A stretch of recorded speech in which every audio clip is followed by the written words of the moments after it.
Okay, this is my Man in the High Castle shout out. Just be aware that there are spoilers that follow, so if you don't want to know any plot elements, you're probably best to give this the flick.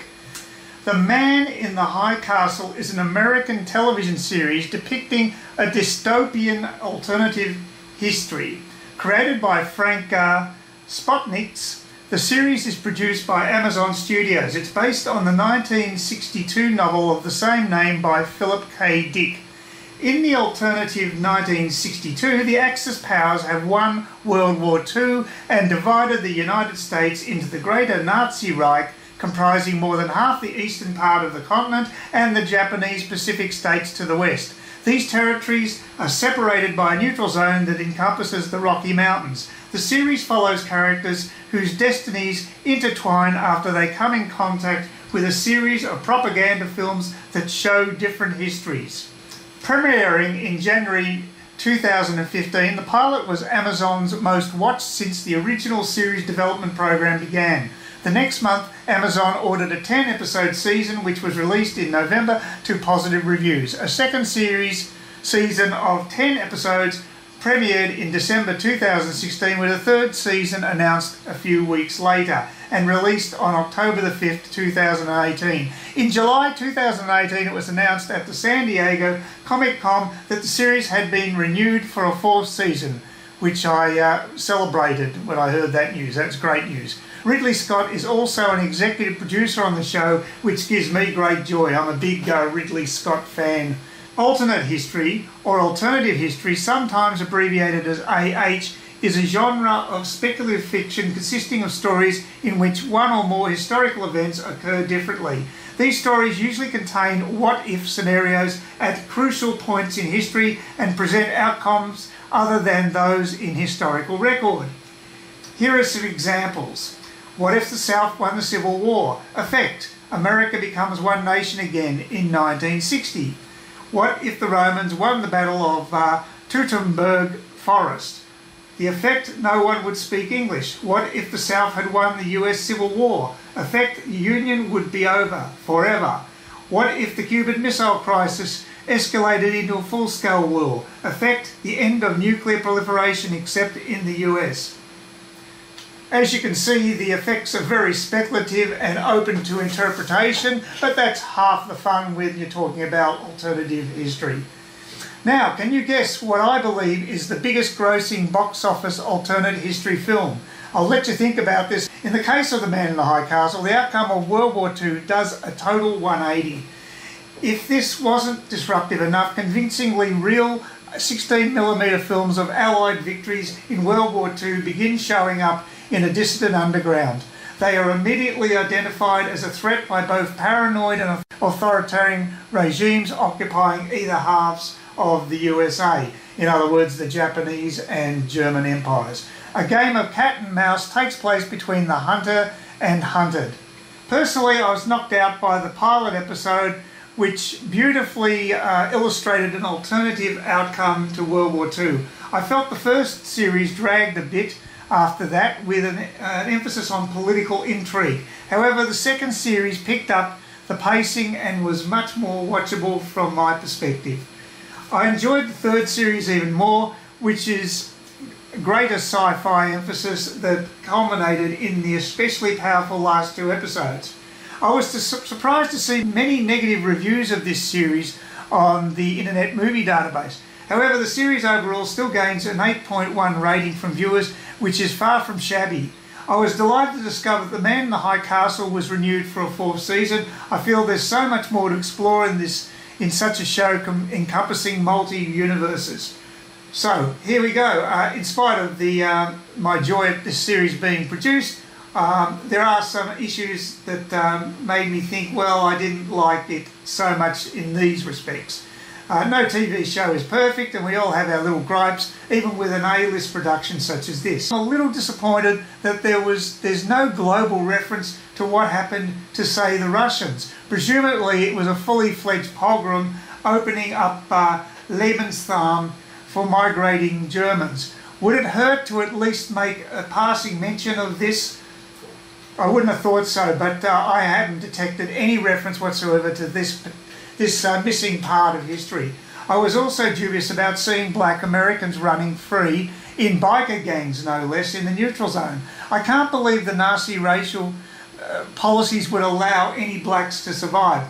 We know they are cremating the sick and mentally ill en masse, which was very cleverly portrayed with the smoke coming from the crematorium in one of the early episodes. Maybe the producers had to cast black actors to placate PC requirements. Anything is possible in Hollywood these days, which I find a bit disappointing because I would really like the narrative to be closer to the source material. And let's be honest, the Nazis weren't exactly great at embracing other races. It may also be something to do with the neutral zone, but again, I don't think that was explained. And speaking of race, I found it a bit surprising the Japanese are portrayed as being so technologically inferior to the Germans. From what I can see, a victorious Japan should have had a post-war boom in manufacturing. This doesn't make sense to me. Am I missing something here? In spite of these quibbles, I'm so glad this series was produced and look forward to character and plot developments in Series 4. Extensive research was done for the cultures, particularly areas such as customising technology and music to develop an alternative world which merges aspects of World War II Nazi and Imperial Japanese cultures with the cultural progress of the 1950s America. Although the series is set in 1962, the use of 1950s for many touchstones suggests the cultural stagnation that would have occurred under totalitarian occupation. Well, that's one of those alternate history interpretations that I would actually challenge, but you know, you basically that's the storyboard that they've created, and I guess we've got to go with that. Now, like this one, this is another piece of trivia which caught my fancy. SS headquarters in New York appears to be in the same location as the real headquarters of the United Nations. Yes, I think there's a few similarities with both of those organisations in my opinion. I'm not a big rap of the UN, and who I feel are quite authoritarian and corrupt in their own way.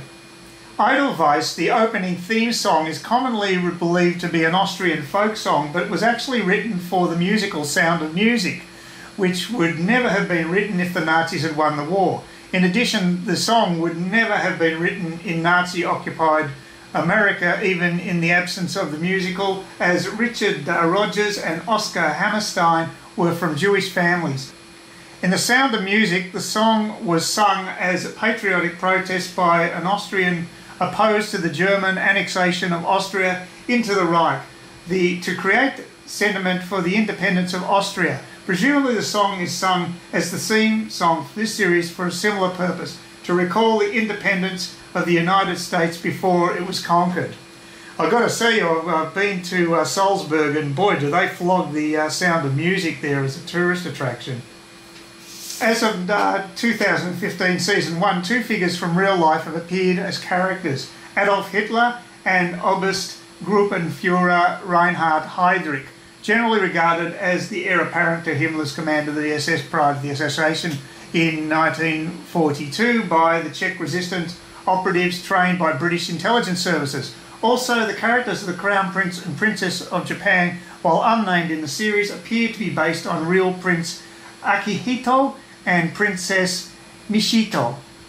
Rufus Sewell is yet another English actor who does a very good job of pulling off an American accented character in the new Nazi regime. So this is following on from quite a few others, like the lead in The Walking Dead is also English, and of course Band of Brothers lead actor was also English, and also did a very good job with the accent. Although the goal of the resistance is to deliver the newsreels to an as yet unseen man in the high castle in the neutral zone, the title has an ironic twist. Hitler, who also seeks and collects the films, is shown to be living in a mountaintop fortress in Austria. Thus, Hitler could also be described as the man in the high castle.